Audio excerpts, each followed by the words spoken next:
안녕하십니까. 이번 시간에는 정기분 잉여금 처분 계산서에 대해서 학습을 해보도록 하겠습니다. 정기분 잉여금 처분 계산서는 정기분 이익잉여금 처분 계산서를 보고 입력하는 것이고요. 그 자료를 입력하게 되면 프로그램 결산 및 재무제표, 그 비교식 정기분 자료로 표시가 됩니다. 잉여금은 이익잉여금을 말하는 건데요.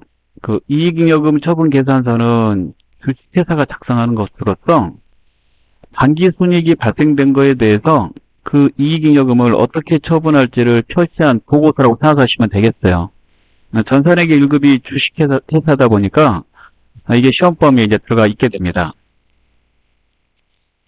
자, 코스트가 그대로 프로그램 안에 이제 들어가 있고요. 제일 중요한 거는 나머지는 보고 그대로 넣으면 되는데 이거예요. 이전 연도에 임의적립금 수고 남아서 다시 들어왔을 때 그 이입이라고 그러면 다시 들어오면 이거 입력하는 겁니다. 예.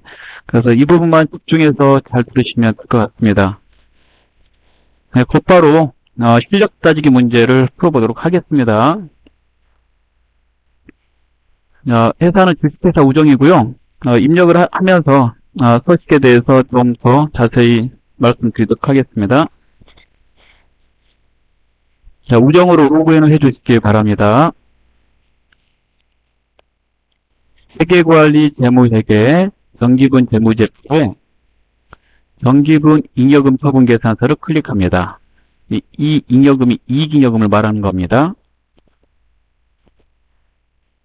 자, 주식회사라면 이익잉여금 처분 계산서를 결산시에 만들게 되고요. 이렇게요. 그거 정기 거 갖다 놓고 입력하는 겁니다. 시험 볼 때는 일부가 입력이 돼 있고 일부를 더 추가로 넣으라고 돼 있습니다. 처분 확정 일자부터 넣어보겠습니다. 이 확정 일자가 있으면 여기서부터 작업을 해야 돼요. 이 이익잉여금에 대해서 언제 처분할지 그 일자를 말합니다. 2018년 2월 25일 이렇게 넣으면 돼요. 예. 2월 25일. 예. 우리가 지금 정기라면 2017년 말하니까 2017년 결산시에 작성된 이익잉여금 처분 계산서는 2018년에 처분합니다. 항상 그 다음에 주주총회를 개최해서 처분하게 돼요. 날짜 이렇게 넣게 되고요. 서식지가 이렇게 생겼어요.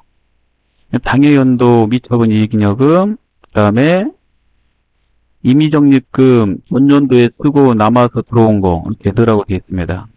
1번과 2번을 합계해서 밑에 있고요. 이 금액을 처분해야 되므로 처분 내역을 밑에다 쓰는 거죠. 여기서 이제 중요한 거 말씀드리면 첫 번째, 당해연도에 건 단기순 이거 있잖아요. 이 금액은 뭐하고 일치가 돼야 되냐면 이게 정기거니까 정기분 순이익계산서의 단기순이익과 일치가 돼야 돼요. 일치시키는 방법을 좀 말씀드리면 정기분 순이익계산서를 작업을 했다 그러면 F6 불러오기 이렇게 해가지고요. 예 해가지고 처리하시면 돼요. 예 해가지고 1380 이렇게 되죠. 정기분 순이익계산서를 한번 붙이면 얘가 자동으로 반영이 안 되거든요. 근데 정기 거는 자동으로 반영이 안 되는 게 많아요. 그래서 정기분 손익계산서를 고치고 그 다음에 정기분 잉여금 처분 계산서를 고쳐야 될 일이 있을 때 정기분 손익계산서의 그 단기순이익을 정기분 잉여금 처분 계산서에 반영하고자 할 때 F6 불러오기 버튼을 사용합니다. 그렇게 해서 붙이는 거예요. 정기계 잘못됐다 고쳐라 라고 이제 그렇게 낸다고 그랬잖아요. 시험 문제. 예. 그럴 때 이 단기순이익은 이렇게 하시면 되고 F6 불러오기가 싫으면 본인이 직접 정기분 손익계산서 보고 타이핑을 하시면 되죠. 단기순이익을 보고. 예. 근데 메뉴가 있으면 메뉴를 쓰는 게 원칙이니까 써주셔야 됩니다. 그 다음에 밑에 거 이제 넣어라 이렇게 좀 많이 나와요. 그러면 이제 저기 보시니까 넣는 거 나와 있는데 첫 번째 200부터 넣는 게 나와 있네요. 사업확장 적립금은 자본 중에서 이익잉여금에 임의적립금에 속하는 거예요. 그래서 여기다 집어넣는 거거든요. 이게. 이입돼서 들어오는 거는 임의적립금밖에 없고요. 그래서 임의적립금이라고 되어 있습니다. 이 자리에다가 뭐가 이입될지 모르니까 안 들어가 있어요. 계정 과목이. 예. 오른쪽 계정 과목 코드 자리를 클릭하시고 사업 확장 적립금이라는 게 계정 과목이기 때문에 얘를 쳐서 넣어야 되는데 사업 이거 안 먹어요. 보시면 코드 자리가 무조건 다 한글 되는 게 아닙니다. 이럴 때는 어떻게 해야 된다고 그랬죠? F2를 누른다고 그랬죠. F2를 누르면 100% 돼요. 사업 쓰고 사업 확장 적립금 이입된 금액을 입력 금액란에다 넣어요. 손 들고 쓸 때 그냥 쓰면 되겠지만 프로그램의 기능을 알아야 됩니다. 이렇게 200을 넣었어요. 자, 그리고 이익준비금. 이익준비금은 현금 배당의 10분의 1 이상을 자본금의 2분의 1이 될 때까지 법적으로 적립해야 된다고 되어 있습니다. 하다 보니까 이런 조항이 붙어 있어요. 그 이익준비금은 만약에 회사가 결손이 발생됐을 때 적자가 발생되면 그 적자 메꾸는 데 써야 된다. 그래서 결손금 보존하는 데 써야 된다. 이렇게 되어 있습니다. 그 이익준비금을 자금 이 자리에다 넣는 거예요. 6만 원. 자본편의 이익준비금에 대한 그 정의를 잘 읽어보시고요. 거기에 맞춰서 금액을 설정해야 되는 거예요. 시험 볼 때는 나온 대로 하는 건데 실제자 중에 가끔씩 이익준비금을 최소 금액으로 설정할 수 있도록 넣어달라고 그러는데 최소 금액은 현금 배당의 10분의 1입니다. 그러면 지금 이게 최소 금액이라면 현금 배당은 얼마가 돼야 되냐면 1000만 원이 돼야 되죠. 그런데 1000만 원 돼 있네요. 지금 문제가. 그래서 이익준비금을 최소 금액으로 설정한다 그러면 최소 금액이 얼마라고요? 현금 배당의 10분의 1. 금액을 안 써줬을 때는 최소 금액을 설정하라고 그러면 같이 알아두셔야지 좋아요. 그 다음에 주식배당 줄 거. 주식배당 보고 그 라인에 입력 금액에다 넣으면 돼요. 이렇게 넣어주시고 이 주식배당에 보통주다하고 이렇게 자세히 되어 있으면 이 보통주 안에다 넣으면 돼요. 그런 말이 없으면 전체 금액에다 넣으시면 되겠습니다. 그 다음에 당해연도 사업확장하기 위해서 쓸 적립금. 이건 사업확장 적립금이죠. 예, 여기다 넣어야 되죠. 넣으실 때 주의할 점은 사업확장 적립금 이입하고 그냥 사업확장 적립금하고는 달라요. 이 사업확장 적립금은 단기에 사업 확장하는 데 쓰겠다라는 말이고 임의적인 목적으로 만든 거죠. 예. 사업 확장 적립금 200은 전년도에 사업 확장하는 데 쓰려고 만들어 놨는데 그게 다 쓰지 않아서 다시 들어왔다라는 말이에요. 그래서 이입이라는 말이 나오면 200자리에다 넣어야 된다는 거죠. 이게 자리가 서로 다르니까 잘 보고 넣으시면 되겠습니다. 이 부분만 잘 하시면 될 것 같아요. 그리고 창을 닫고 나오시면 끝이에요. 이렇게요. 예. 자, 여기까지 하면 프로그램에 있는 정기분, 정기에 작성한 보고서 작업을 다 한 거고요. 그 잉여금 처분 계산서 밑에 있는 거래처별 초기율은 정기의 거래처 대장을 보고 입력하는 것이기 때문에요. 재무제표는 아닙니다. 보고서에 속하는 내용은 아니에요. 그래서 여기까지 하시고 나서 복습이 좀 필요해서 문제가 하나 있어요. 먼저 이 실력 따지기 문제를 풀 건데 지금 제조업자를 고려해서 상황을 설명해보면 지금까지 입력한 거 설명하면 정기분 재무상태표 자료를 제일 먼저 입력을 했고 입력된 게 제조원가 명세서 이 자리에 반영됐고 기말 원재료, 기말 제공품 그 다음에 정기분 재무상태표에서 제품 거 있었죠? 그 제품은 손익계산서, 매출원가의 기말 제품 이렇게 들어온 겁니다. 그리고 제조원가 명세서를 먼저 작업을 해서 장기 제품 제조원가가 나오면 이 금액을 가져다가 이렇게 손익계산서에 이제 써줘야 되는 것이고요. 다음에 손익계산서에 단기 순이익이 나오면 이 금액을 가져다가 여기다 쓰게 돼요. 그럼 단기 순이익까지 합쳐서 주식회사는 미처분 이익잉여금이라고 하게 되는데요. 처분이 아직 안 됐다는 말이에요. 즉 주주의 동의를 안 받았다. 그 동의를 받아서 처분할 내역을 쭉 써 내려가는 거죠. 그 분급 작성한 거잖아요. 이 미처분 이익잉여금에 대해서 말하면 이 미처분 이익잉여금은 재무상태표 정기분과 학습할 때 이렇게 입력한다고 했잖아요. 2월 이익잉여금. 이 금액하고 같아집니다. 여러분 아시겠죠? 미처분 이익잉여금이 이 금액하고 같아야 돼요. 그게 좀 알아두셔야 돼요. 그 학습을 위해서 실력 따지기 문제를 하나 풀어보도록 하겠습니다. 전체적으로 쭉 연결고리를 하는 게 목표입니다.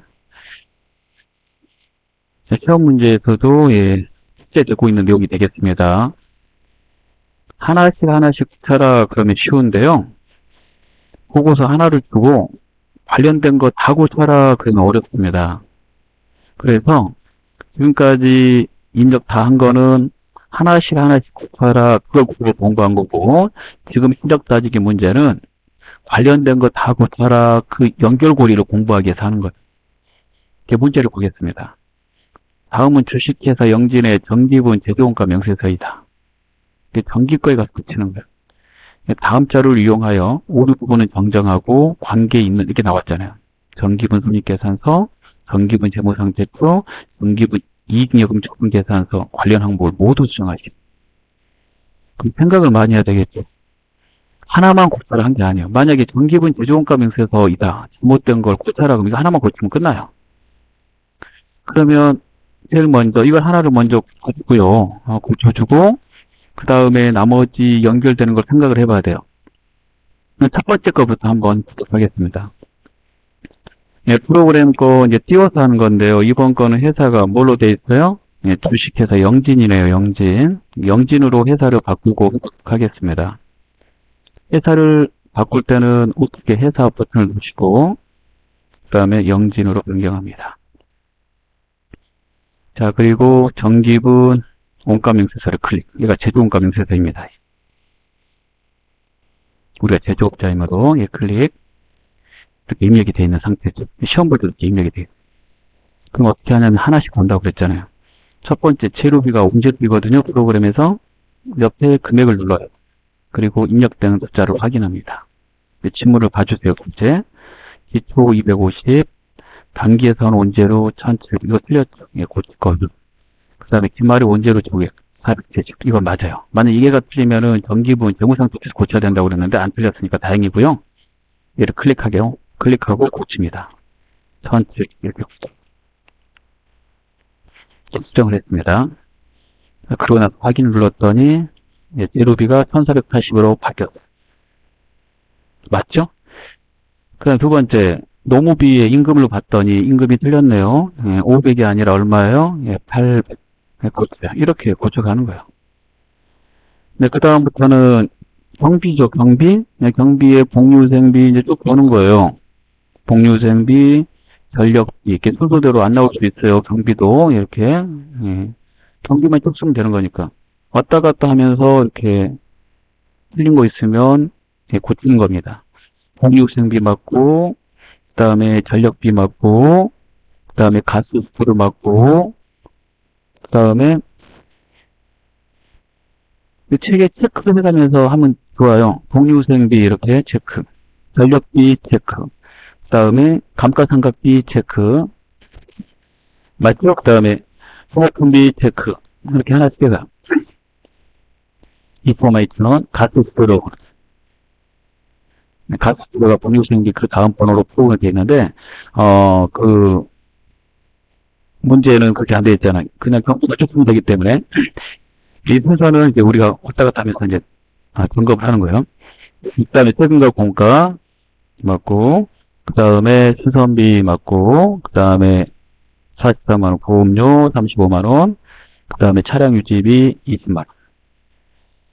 근데 점검하는데 오래 걸렸잖아요. 그럴 때 빨리 점검하는 방법이 오른쪽에 토탈 금액을 이렇게 보는 거예요. 한 번에 얘를 먼저 봐주시고 얘가 맞으면은 이 전체적으로 거의 맞을 확률이 높기 때문에 이제 빨리 봅니다.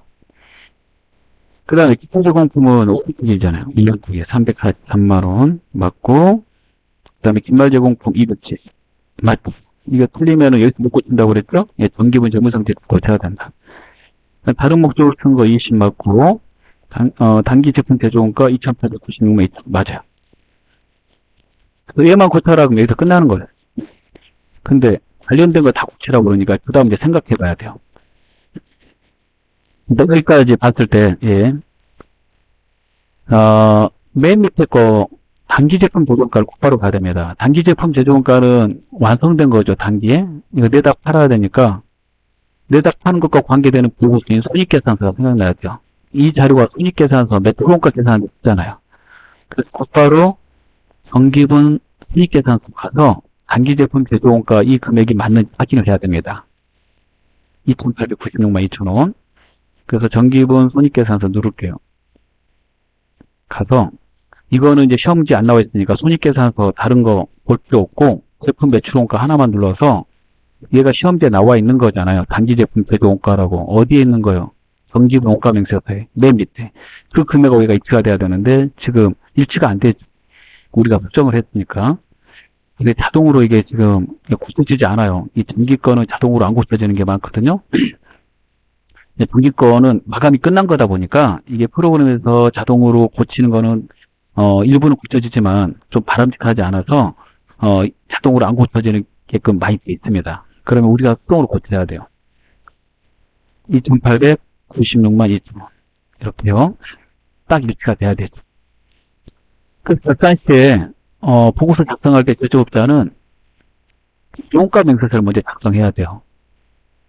그래야지 손익계산서 얘를 작성할 수 있기 때문에 그래요. 만약에 손익계산서를 먼저 작성하게 되면 제조업자는 이걸 알 수가 없잖아요. 그러니까 다시 제조원가 명세서를 작성을 하게 됩니다. 그래서 제조원가 명세서 먼저 작성해야 되는 이유가 거기에 있어요. 그리고 손익계산서, 제조원가 명세서에 단기제품 제조원가를 보고 쓰게 되는 거죠. 또 확인 눌러서 이제 수정을 했고요. 그러면 단기 순이익이 바뀌었을 거 아니에요. 바뀐 거 봐보세요. 6,600 38,000원 바뀌었어요. 이 금액 6,600 38,000원. 주식회사는 단기순이익이 발생되면 이익잉여금 처분계산서에 그 내용을 반영해서 이익잉여금 처분계산서를 작업을 해야 되죠. 그래서 이익잉여금 처분계산서로 가게 된다 이거예요. 그래서 끄고 정기분 잉여금 처분계산서에 가게 됩니다. 자, 가서 단기순이익을 봐요. 방금 봤던 거하고 안 맞죠. 그럴 때 맞추는 방법이 정기분 손익계산서의 단기순이익을 보고 타이핑해도 되지만 프로그램에 기능이 하나 있다고 그랬잖아요. 이거 불러오기를 쓰면 자동으로 정기분 손익계산 단기순이익이 불러와진다라고 그랬으니까 얘를 클릭을 해요. 그래서 얘 자동으로 안 바뀌어요. 손익계산서를 바꿨을 때. 그러면 얘가 되면은 그 다음 이 자료는 없으니까 밑에 뭐 넣는 건 없고요. 얘하고 그 다음에 그 위에 있는 데이터를 합쳐서 미처분 이익잉여금이 생겼잖아요. 미처분 이익잉여금은 어떻게 되는 겁니까? 그러면 이거 내년에 처분된 거니까 내년에 처분을 할 것이므로 단기에 발생된 이익잉여금에 대해서 내년에 처분하라고 되어 있거든요. 이거 계정이 자본이에요. 자본. 이게 자본이란 말이에요. 주식회사의 자본에 속하죠. 그 자본에 속하는 이 미처분 이익잉여금을 재무상태표에 표시를 해야 돼요. 이 7천만 원을. 그래서 정기분 재무상태표를 마지막에 가서 미처분 이익잉여금이라는 이 규정 과목은 정기분 재무상태표 만들 때, 즉 재무상태표 계산시 만들어요. 그 만들 때 미처분 이익잉여금은 프로그램에서는 2월 이익잉여금으로 바꾸는 회계 처리를 해서 다음 연도로 이어집니다. 그래서 최종 규정 과목이 미처분 이익잉여금 이걸로 바뀌어요. 프로그램에서 이렇게 바꾸는 이유는 이게 내년으로 넘어가서 처분되기 때문에 자동 이렇게 바꿔줍니다. 물론 서식지에는 미처분 이익잉여금이라고 쓰는 거죠. 재무상태표에다 미처분 이익잉여금을 쓰는 건데 프로그램에서는 이걸로 바꿔서 입력을 해야 돼요. 프로그램은 이게 다음 연도로 넘어가서 처분되는 거는 이 이름으로 이렇게 전환을 시키라고 되어 있기 때문에 이런 걸 이제 프로그램의 특성이라고 해요. 얘가 바로 이익잉여금 처분계산서의 미처분 이익잉여금하고 똑같은 거예요. 그래서 정기분이니까 정기분 잉여금 처분계산서에 가서 이 서식지는 이렇게 써졌단 말이에요. 미처분 이익잉여금. 그리고 앞에서 정기분 재무상태표 입력할 때도 말씀을 드렸지만 정기분 재무상태표에도 여기가 미처분 이익잉여금에 써졌죠. 이름이 같은 거는 똑같이 써줘야 됩니다. 그래서 얘를 7번으로 고쳐야 된다. 이거 다 고치게 되면 색이 사라져요. 빨간색이 있었는데 사라진 거 방금 보셨어요. 예. 그리고 이건 이제 항상 필요한 거라는 걸 알 수 있죠. 얘가 바로 미처분 이익잉여금이다. 프로그램 사용자는 프로그램이 결산을 할 때 미처분 이익잉여금을 2월 이익잉여금으로 바꿔서 다음 연도로 이월시킨다. 이게 다음 연도 가서 처분되니까 프로그램 개발사에서는 올해 미처분 이익잉여금하고 다음 연도로 넘어가서 이렇게 주주의 동의를 받아서 처분한 거하고 구분을 하고자 2월 이익잉여 개정을 사용한단 말이에요. 그래서 결산 시에 그 최종 미처분 이익잉여금이 2월 이익잉여금으로 프로그램에서는 이제 변경을 하므로 이게 바로 미처분 이익잉여금이다라고 알아두시면 되겠어요. 그래서 금액이 같아야 되니까 미처분 이익잉여금은 정기분 잉여금 처분 계산서에 얘가 수정이 됐으면 미처분 이익잉여금이 수정됐으면 정기분 재무상태표에도 고쳐져야 되겠죠. 그래서 문제가 단순하게 간단하게 나온 것 같지만요. 다 보니까 쉬운 문제는 아니에요. 그래서 이게 나오면 좀 어려운 겁니다. 시험지에 항상 관련되어 있는 거 고쳐라, 관계 있는 거 고쳐라 이렇게 나오면 좀 생각을 해 주셔야 되고요. 결산 시에 제조업자의 보고서 만드는 순서 좀 말씀을 드리면, 결산 시에 제조업자는 보고서를 만들 때 제조원가 명세서, 손익계산서, 그리고 주식회사면 이익잉여금 처분계산서, 그 다음에 재무상태표 이 순서대로 만듭니다. 그래서 첫 글자를 좀 따서 한번 해보면 제소, 이제 교재 결산 쪽을 보시면은 결산 쪽을 보면 이거 또 한 번 언급되어 있어요. 예. 프로그램에서 정기껏 고쳐라 이제 그럴 때 자산과 관계되는 계정이 있잖아요. 원재료 제공품 제품은 정기분 재무상태표에서 고치고 그러면 자동으로 정기분 제조원가 명세서 손익계산서에 반영이 되고요. 그 다음에 제조원가 명세서를 고쳐서 관련된 거 수정해라 그러면 제조원가 명세서를 고치고 그 다음에 거기에 단기제품 제조원가가 변경되면 그 내용을 손익계산서로 바꿔주고 단기순이익이 또 바뀌면 그 내용을 이익잉여금 처분계산서에 가서 바꿔주고 그래서 이익잉여금 처분계산서에 미처분 이익잉여금이 변경되면 그걸 재무상태표에 들어와서 2월 이익잉여금란에 고쳐줘야 된다라고 그랬어요.